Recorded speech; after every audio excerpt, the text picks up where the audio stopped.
Folks, hello again. A socialist superpower is preparing to invade a smaller democratic neighbour. But that neighbour has absolutely no interest in being unified or pushed around by its more powerful big brother.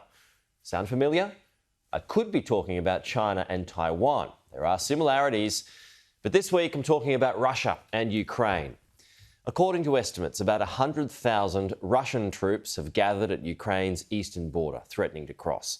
They're equipped with all kinds of military hardware, including tanks and artillery. You don't do that to strike up friendly conversations. Either you invade or you send a message. And when it comes to Vladimir Putin, both options are possibilities. We've been here before, and I've been there too. Back in 2014, I spent weeks in the eastern parts of Ukraine as it tried to hold off Russian-backed separatists while Crimea was annexed and the region descended into years of armed conflict. In fact, it never officially ended.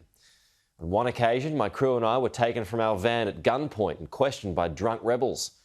Anything is possible out there and no one is held to account. The downing of MH17 is one almighty example. Vladimir Putin speaks regularly of Moscow's eternal bond with Ukraine, which is similar to China's feelings about Taiwan.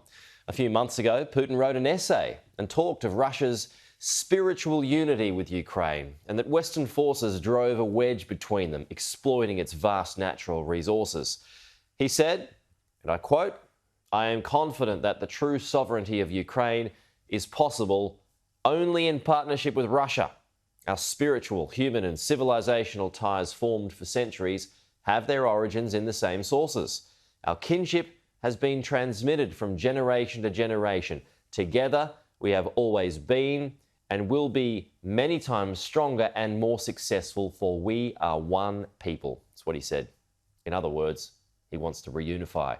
Problem is, many in Ukraine don't feel the same way. According to an August poll by the National Democratic Institute, 76% of Ukrainians wanted a fully functioning democracy.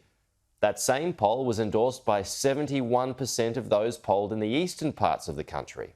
Putin argues Russians who live in Ukraine are being forced to deny their roots, generations of their ancestors, but also to believe that Russia is their enemy. But remember, Putin's a wily old fox.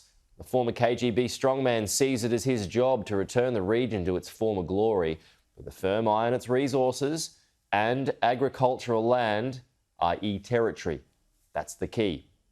So, back to the military build-up and the main possibilities. One plan reportedly involves a brief winter war in which Russian troops seize a land corridor to annex Crimea to ensure water supply to the drought-stricken peninsula.